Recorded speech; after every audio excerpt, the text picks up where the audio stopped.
You know, one of the biggest reasons why unsolicited advice puts walls up in a relationship is because it feels disrespectful. Even though, again, it's usually well-intended.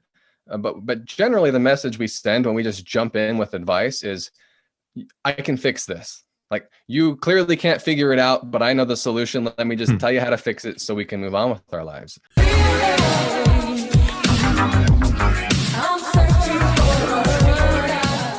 What's up, real ones? Welcome back to the Relationship Podcast, where we're bringing the real back to relationships. Yes, sir. I'm Asha Steele. I'm Devin Steele. And we're so excited that you guys are tuning in today with us. Especially for this episode, because we have a guest that we're excited to hear from, and I'm sure a lot of you are excited to hear from. We talked a lot about his work on some of our Instagram Live and even on some of our episodes about learning how to validate your partner and being an active listener in a relationship. Without further ado, ladies and gentlemen, let's welcome Micheal Sorensen to the podcast. Yes, welcome. So tell us, why this book and why now? Why did you feel like this was necessary in this day and age? You know, it's funny. I always like to tell people that I'm not a therapist. I wasn't even a writer or an author prior to writing that book. I mean, I guess everyone has their first book, but I never thought that I wanted to write a book. You know, some people sit out and say, oh, I just want to be a published author. I just want to have this. That wasn't me. You know, I got into this topic that we're going to talk about here a number of years ago when I started going to therapy to get help working through a number of different issues in my life, relationships being one of them. And I remember after several years starting to see the transformation that was happening in my life. And I kept looking at everything that I've been taught. And I thought to myself, why are we not taught this in public education? You know, why are we not taught this outside of therapy? And one skill in particular, the skill that you mentioned, Devin, validation, is one that really stood out to me as being particularly valuable, and not just in our relationships, you know, romantic relationships, but every relationship at work, with our family, with our friends, and of course, with our spouses and loved ones and partners. And so as I started looking at how powerful validation was, you know, it was helping me connect deeper with people.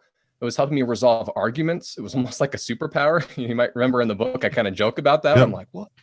You know, like I was taking what were typically heated arguments and finding ways to resolve them in a matter of minutes instead of hours. And I started trying to find ways to tell my friends and family about it, you know, explain validation. And I tried to find books or articles, and I couldn't find anything that really taught it in the way that I felt was most practical and valuable. And so I ultimately decided to write my own, you know, and my inner critic, of course, jumped right in and said, well, who are you? Who's going to listen to you? You know, you're a nobody as far as the publishing world's concerned. But I felt like I had to pay it forward. And so I ultimately wrote, self-published, got it out there. And in the years since publication, it's been phenomenal. It's been so humbling and so exciting to see now hundreds of thousands of other people saying, yes, this is what I'm craving in my relationship. You know, hearing people say, oh my gosh, if my spouse had just done this, we would probably still be together. Or if my parents had done this, I would feel more connected to them. You know, people saying that they've been able to mend relationships that have fallen apart after years with just a simple understanding and regular practice of this skill, validation. So that's ultimately what brought me here today, was learning it myself in the therapist's office for years and simply trying to pay it forward and share it with the world. Yeah, I think that's awesome, because we actually heard a lot about validation through therapy and just our own research. But after reading your book, how detailed like you were with just giving very specific examples and breaking it down, it was very eye-opening for me, because I was able to like take from the definition, which I knew, okay, you validate your partner, but how to come about doing that, and just seeing the small things that you could do differently to actually change that was really big. So that's why I think it's awesome that you wrote this book, because it's so helpful for so many people. Yeah. So Micheal, what exactly is validation for our listeners? Validation is essentially helping the other person, or even ourselves, not feel crazy for feeling whatever they're feeling. You know, so I mean, the title of my book is I Hear You. And that's because colloquially we use that to mean I understand you, or I get where you're coming from, right? We're talking, they say, I hear you, I hear you. It's more than just, yeah, I'm hearing the words that you're saying. Really what it means is I understand the emotion that you're feeling, whatever it is, and you're not crazy for feeling that way.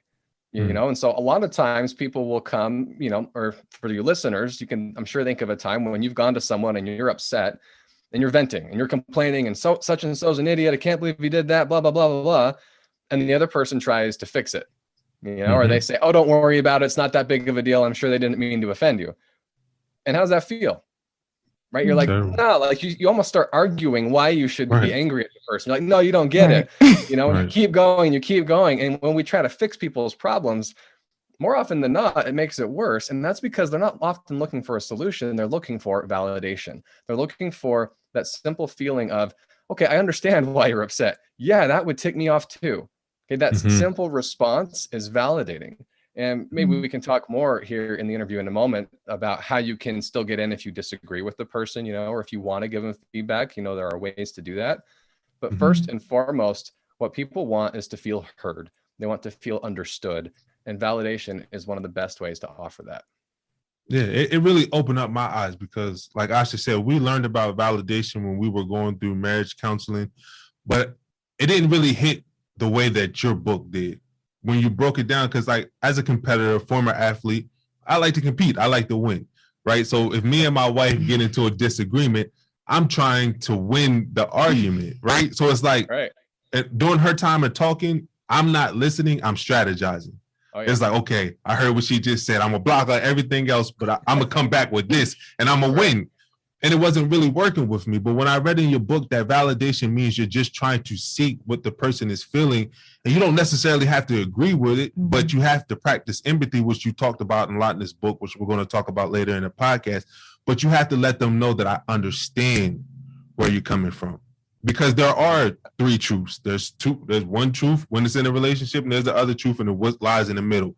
And if y'all both be able to practice empathy and validation and just let your partner know that, yes, I can understand how you feel that way. Yeah. 100%. Yeah. And you're spot on. And it's difficult. I think back to an argument my wife and I had just 2 days ago. And as you can imagine, it's kind of tricky for me now because I'm the guy that quote unquote wrote the book on it. And my wife's not shy and calling me out when I'm not validating her, and so I'll still slip into that and be like, no, that's not what I meant, blah, blah, blah, and there's a time and a place, right? I mean, if we're being real, it's not realistic to always say, first listen, then validate the person, and then go in, right? I mean, I talk about how it's important to try to validate first when it makes sense, but there are times when you got to make your point, and then you follow up with some validation to basically say, and I do see where you're coming from. I understand why that's hard. It actually makes a lot of sense to me, right? But it is funny, Devin, like you said, it's not easy. And men stereotypically struggle with trying to fix things or trying to win things. But we're being real, it goes both ways. I know plenty of women that struggle with the same thing. It can be just a human characteristic. Yeah. So you broke down the art, I like to say, of validation into very specific steps. So can you go over those steps so that we can have the audience, because we actually read it, but the audience have a better idea of how they can properly validate their partner? Absolutely. So first, to start with a simpler definition of validation, it's simply identifying an emotion and offering justification for that emotion. So to give a simple example, if someone's upset with their coworker, your partner's upset with their coworker and they're complaining to you, a validating statement would be, oh my gosh, I would be just as upset. Or I can't believe she said that. Oh, that would tick me off. Or of course you're upset. She went behind your back, right? You see how all of those mention the emotion, which is upset. And then the justification is, of course. Or, well, duh, because such and such happened. All of those things show the other person that you understand their emotion. And so the art, like you talk about, or the 4-step method, as I call it in the book, it's not meant to overcomplicate it, because validation really is that simple. But I offer the 4 steps to help people in the more difficult situations. So Devin, you mentioned an argument, right? That's where it gets a little trickier, because you don't want to just agree with the person. You don't want to say, if they say, you hurt me, you don't want to say, yeah, I can see that you feel like I hurt you, and just leave it at that, right? So that's where the 4 steps come in. And the first step is to listen empathically. And that's often the hardest, is to listen. That includes asking questions to better understand. Well, why do you feel that way? Why do you say that? I mean, I was home. You start to listen for the emotions that they're sharing. The second is where you validate. Once you know how they're feeling and why they're feeling that way, you can offer some of that validation. The third step is where you can offer advice or feedback. And then we can get into how you do that in a moment. And then the 4th step is to validate again. Whether it's a very positive conversation, someone's excited about something that happened, and you just finish the conversation saying, hey, congrats again. You really worked your butt off there. Of course you're proud. Or if it's a difficult conversation, same thing. You've been arguing, been working through something difficult for an hour. Well, at the very end of it, saying, hey, you know what? I appreciate you being willing to talk. I know these are uncomfortable. I hate conflict. You hate conflict. I appreciate you just being willing to talk it out. That's validating again, because you're calling out the uncomfortability. You're calling out what they're probably feeling. And they go, yeah, that actually really was uncomfortable. I'm glad that they appreciated that, So 4 steps: listen empathically, validate the emotion, give feedback or advice, and validate again. They work in any situation. What if, like, over time in a relationship, you've just become hardened to a lot of the trials and tribulations you experienced in your relationship? How do you then go from being that shut off person who really can't relate to your partner anymore to learning how to listen with empathy? That can be hard. Being real, that's tough, because especially I get that question fairly often. Well, my partner's constantly complaining, and I just don't want to keep validating them. I don't want to keep turning, that way. And it gets tricky because it's a case-by-case situation. If your partner's constantly complaining, well, maybe there's an opportunity there for you to have a candid conversation and set some boundaries. I'm big on boundaries in a relationship alongside validation, because validation is very connecting, but in a unhealthy dynamic where one partner is always taking from the other person, you don't want to just keep feeding them that validation, because they'll just keep taking. It feels good. It feels really good to get that. And so there's a place and time for boundaries to say, listen, I understand this is tough. You keep bringing this up. It's hard for me because I want to help. I love you. And I don't see you doing all the things we talk about. How can I help? Or my other favorite question is, what are you going to do? And you reflect it back on them and you say, what are you thinking? So it's not saying, shut up, I'm sick of this, you're always whining, you're always complaining, but it's saying, hey, I want to help. I don't know how to help. What are you thinking? What are you going to do? How can I help? So that's one way of managing it. The other is, of course, maybe it's not just complaining, but you just realize you haven't been good at this. Well, it sounds trite, but practice, and telling your partner in advance that you're working on it can help too. When you say, listen, I realize I haven't been very validating. I read this book or I listened to this podcast and I'm realizing maybe this is something I can work on. Can you help me? Can you help me see when I'm not validating you, or more commonly when I'm invalidating you, right? When you're saying, don't worry about it, it's not that big of a deal. Or when I'm jumping in to try to fix things, will you just call me out on it? And that can be hard, but that's often one of the quickest ways to change your habits. So this next question is going to help a lot of men out there, because I get this a lot in our DMs. I know I struggled with this. I believe it's your 3rd step in this 4-step process is asking for permission. Because I know us as men, when our wives come home, they may have an issue that arose. We are trying to solve that issue. We just lead, trying to give them advice, whether they may be going through something at work. We're giving them advice on how we would handle that situation. That's not necessarily what women normally are approaching us for. They just wanted us to be somebody that can listen to them, hear them out, and validate how we feel that way. So, or that we understand why they feel that way. So why is it so important to make sure that you're seeking permission to actually help solve somebody's problem? One word, and that's respect. One of the biggest reasons why unsolicited advice puts walls up in a relationship is because it feels disrespectful. Even though, again, it's usually well-intended, but generally the message we send when we just jump in with advice is, I can fix this. Like, you clearly can't figure it out, but I know the solution. Let me just tell you how to fix it so we can move on with our lives. We wouldn't say it that way, but that's how it comes across often. And so asking permission doesn't need to be, excuse me, honey, may I offer my 2 cents? It doesn't have to be formal, but just saying, they come, they complain, you validate, you say, oh my gosh, that sounds horrible. You can say, how can I help? Or you could say, well, I have a few thoughts. Do you want to hear my opinion? However it is, just finding some casual way to basically say, do you want my opinion? Shows tremendous respect, because you're saying, wow, that's tough. I'm going to let you kind of deal with it unless you want me to jump in there. And sometimes they don't want advice and they'll actually tell you, no, I'm good. I've had that happen. And I'm like, okay, great. Well, I'm always willing to listen. Other times they don't want advice, but they'll still say, sure, what are you going to tell me? But they've at least given you permission and you still have a chance to kind of talk through it. And then the best case scenario is they say, well, yeah, I want to know how to fix it. I'm stuck. I've tried X, Y, and Z. And then you can say, all right, well, here's what I'm thinking. And you start that conversation. So it is really powerful, Devin. I'm glad you bring it up. And it's not, like I said, it's not always not a hard, fast rule. It's not like every time you have an opinion, you need to ask permission, but it's a good guiding principle because of the respect that it shows the other person. Yeah, and another thing that you mentioned in the book, which made perfect sense to what you're explaining right now, and which we find in the work that we do now, is a lot of people who come to you to vent or talk about their problems, they already know the solution, right? So then by offering your solution without it being warranted, it's like they already know. They just want to vent about this real quick, get it off their chest so that they can move forward with the proper action that they see fit. And it just really aligned with what you were just talking about.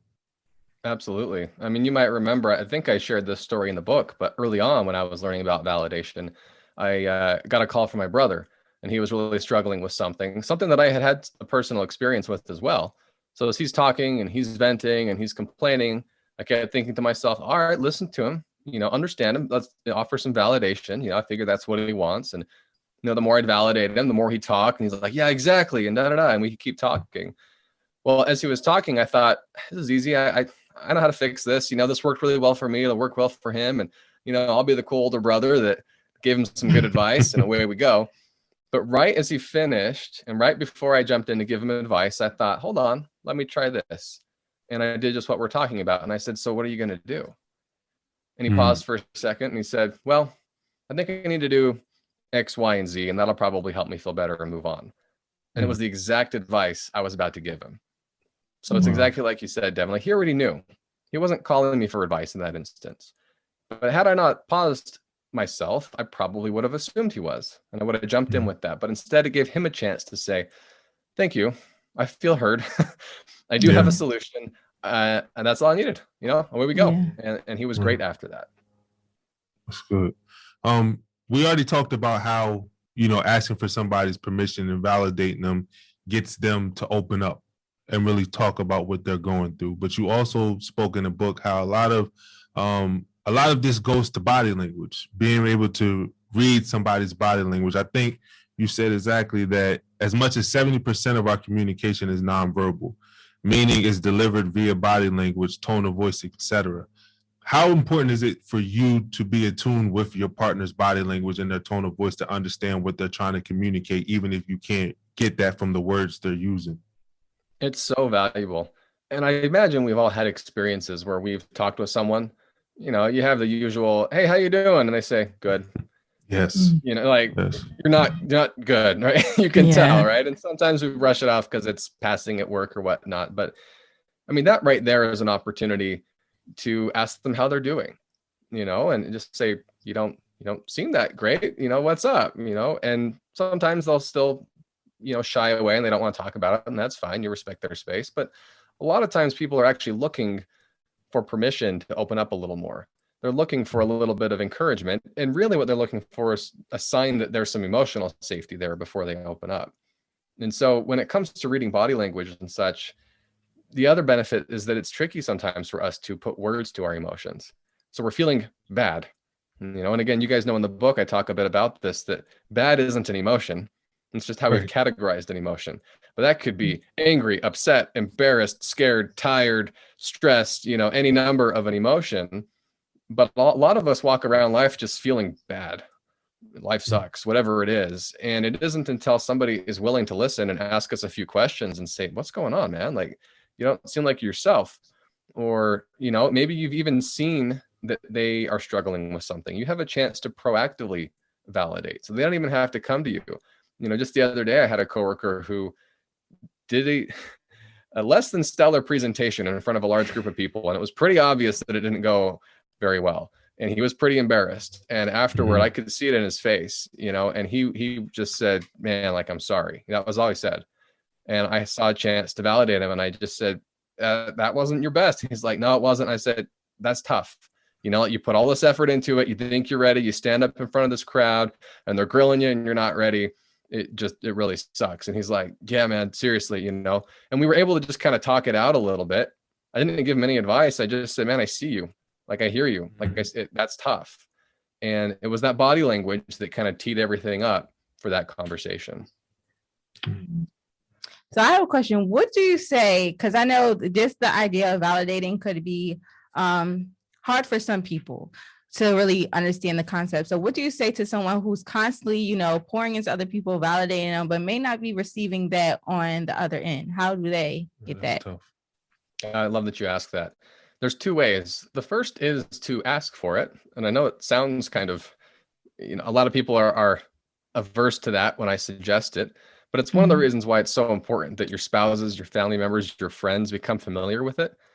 Because once we know what it is, it's that much easier to offer it. So I have plenty of people in my circle now, as you can imagine, that I can call up.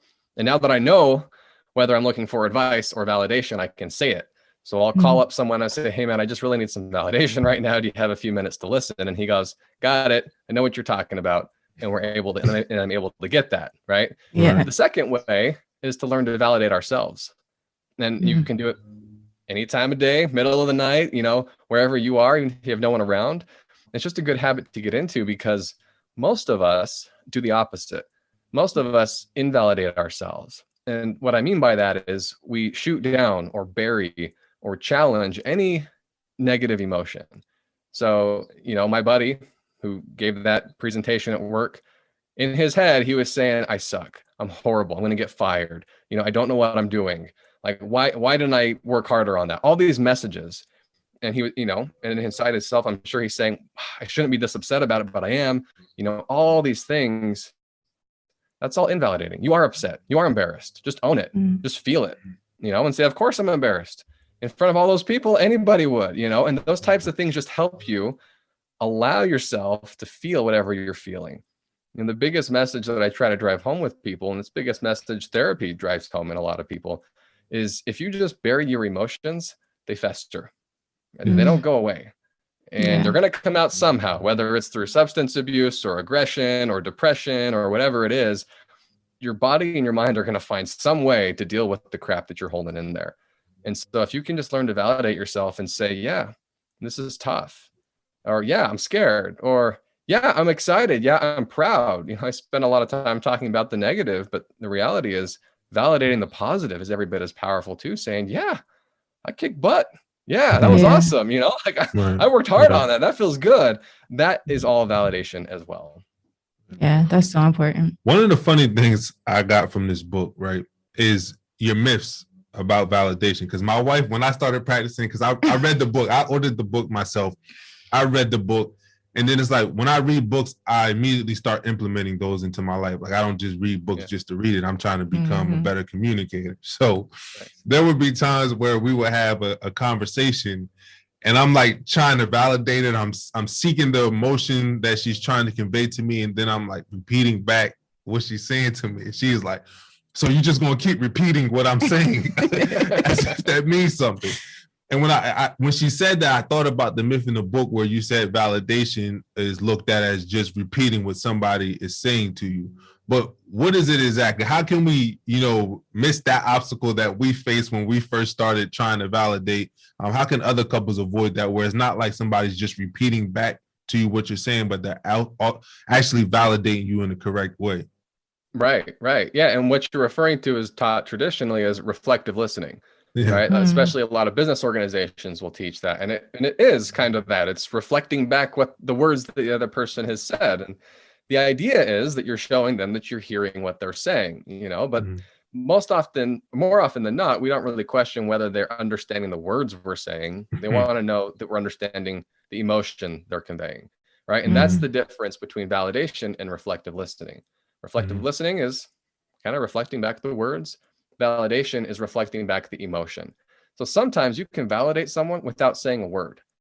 If someone's, sharing a heavy conversation with you, a validating response can just be going, oh, like just, wow, like no words, but just that emotion, just that sigh or that grunt or that groan or whatever it is, just going, man, and so that's emotion. That tells so much more than saying, wow, I can tell that you're really upset that your father passed away because it happened unexpectedly. That's helpful to a degree, but it feels a little robotic versus going, oh my gosh, I'm so sorry. So there is a difference there, and it's minor in practice, but it makes a big difference in the feelings that we have. Man, that makes way more, like, that makes so much sense, is hearing it from you than when I first read the book, because I interpreted it wrong and I started off being more of a reflective listener instead of validating how my wife really felt. But I think it's powerful the way that you just explained it. One of the things that we noticed while we were reading the book is that we're big on the Gottman's research, and we've seen that you referenced them quite a few times in your book. Can you talk about the importance of, when you're validating somebody, that you're leading with I and you're avoiding absolutes? Yes. And it's especially valuable when you're giving feedback or criticism that's tough, right? So we mentioned again in those 4 steps to listen, validate, and then give feedback or advice if it's appropriate. Well, you can undo a lot of your validating power if you say, hey, okay, I get that, I told you that I'd call before I came home late and I didn't. I'm sorry, but I didn't mean to do that. And you never call me. And so, and it just kind of goes back into this argument. Well, you can soften some of that by saying, instead of never, you could say, you do this often, or you rarely do this, right? That's taking what is an absolute term, always, never, and making it softer and frankly more honest, saying rarely or sometimes. And the other one you mentioned, leading with I instead of you. Again, it's tricky when you're coming into an argument to say, you do this all the time, or you do this, or you do that, or whatever. When you say instead, I feel like you do this often, or I feel like you're not listening to me. It's a little word change. I'm sure some people listening are going, whatever, I'm telling you, it makes a huge difference. And I imagine you guys have seen that as well, having worked with the therapist that you have. It's those small changes that make a big difference, because you can argue, and you often will argue, when someone says, you do this, or you did that, or whatever, you're so insensitive, versus I feel like that was insensitive. Well, now they can't argue, because that's how I feel. Whether or not you were, we can talk about, but that's how I feel. And it just presents it in a little more of a little safer place to have a conversation around. Yeah, I think it was great the way that you explained that, just because, like you said, it kind of puts it from getting defensive to you understanding the emotion that your partner is feeling. Because a lot of times, like you said before, we'll get into that position when you're using you, and you start to get offensive and you're attacking your partner. So just being able to switch it and you take accountability for yourself changes the dynamic of the conversation. So I thought that was really big. Yeah, like just making those neutral statements, so it's not like putting all the power into that one person's hands to change everything. You understand that it's really a team effort in order to create change. And also, I love the importance of avoiding absolutes, because it takes the permanence away from the situation. Like, if you're continuously saying you're always this, you're always that, or you're always forgetting, that's coming at somebody's character traits. You're basically trying to make it seem as if it's a character flaw, coming from a place of contempt and criticism. And if the person just believes what you're saying, that they're just a forgetful person, they may think it's out of their control to actually change that. But if it happens temporarily, it happens ever so often, then they know they have the capabilities of remembering things more often, just to use that as an example. I love that. Yeah, you're spot on. And you want, in a relationship, I love how you said, Devin, you don't want them to feel like they don't have control over it. And the best relationships, the healthiest relationships, are 2 whole, complete people. They don't need each other. They really want each other. And they are whole in and of themselves, and they don't, one of the other myths that I don't talk about in the book, but frankly, maybe I will in the next version, is when we're talking about validating, we're not talking about validating the other person's worth. That's a dangerous spot to be in when you're coming into a relationship and saying, you need to validate me. You need to validate my worth. Tell me I'm good enough. Nobody can do that enough for you. We have to do that ourselves. The validation we're talking about is of the emotions, of the experiences, of the things that we're dealing with. And so they're 2 separate things. And when you're in those arguments, it's like you said, you want to make sure that you're not making about the other person either. And you have to be careful when you're in an argument and not saying, you need to tell me I'm good enough. You're never validating me. Because I hear a lot of people when they're like, I validate everything, but it's never good enough. It's because their partner. I raised my hand to that. When I first started learning this, I was like, you're not validating me when we have a conversation. So I'm guilty of what you just said. Yeah. So it's a dance. If we're being honest, in the book, I put it into a nice, clean 4 steps, and It's like, oh, you just do that and that, and oh, someone's screaming in your face, just validate them, just listen to them, and then give it, it's not always that easy. In fact, rarely is it that easy. I realize that. And so we're looking for the art form. We're looking for the practice, the dance. We're looking to catch ourselves when we jump into just giving advice right away, when we're using absolutes, when we're accusing people, and just get in the habit of dialing that back. There's plenty of times when I'll jump in, I'll give advice, or I'll just try to assure someone. And sometimes that's the right thing, but then I'll almost always remember to tack on some validation partway through or at the end. So the key here for listeners, as we're looking at this, the takeaway is not, wow, 4 steps. How do I do all this and that and remember that? It's just slow, simple changes like this, getting it in there does make a tremendous difference. Before we ask you our last question, which we ask all of our guests on this podcast, do you have anything else coming? I know you talked about you may put a new framework in a new book. Do you have anything specifically towards relationships that you're going to be coming out with? Yeah, so I recently launched a new video course on my site that people can check out. It's michealssorensen.com. And then I also have a podcast of my own. I'm in between seasons right now, but I talk a lot about validation, getting into some of the more, I call it validation 201 or some of the pro tips, a lot of things that I've learned since publication that people are looking for. So I've published that for both free and paid content on my site. And then especially I dive into other skills such as boundaries, like we talked about, and setting, expectations and communication skills and conflict. A lot more content on there for your listeners if they're interested in learning more. Where can they find you on Instagram? What's your name on Instagram? Instagram, it's Micheal Sorensen. No E at the end. I ran out of care. Micheal Sorensen. I know how that goes. But my website's the best place. I'm not terribly active on Instagram. So my website's just michealssorensen.com. Okay. Well, this is the Real Relationship Podcast. So we always like to ask our guests, what is your definition of real love? My definition of real love. Well, I feel like it has to be unconditional love, meaning you have to really love the person for who they are, not for who you expect them to be or want them to be or have them turn into, and not for what they do for you. I think you have to love the person for who they are in and of themselves. And, as I'm still learning, that's a lifelong process to learn to love other people that way and to let people love you that way. But that's how I would define real love. And I think that's what we're all craving at the end of the day. Yeah, that's a great answer. And I appreciate you, taking out the time to be on this podcast. I know that a lot of people will benefit just from hearing from you, hearing about your book, learning about the 4 steps, learning how validation can really make a huge difference in their relationship. So I appreciate you doing the work, because you could have went out there and researched books for validation, didn't find none, and just waited for somebody else to do it.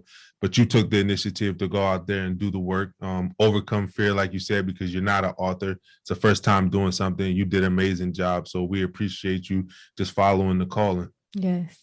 Thank you. Thanks for the opportunity, guys. It was great chatting with you.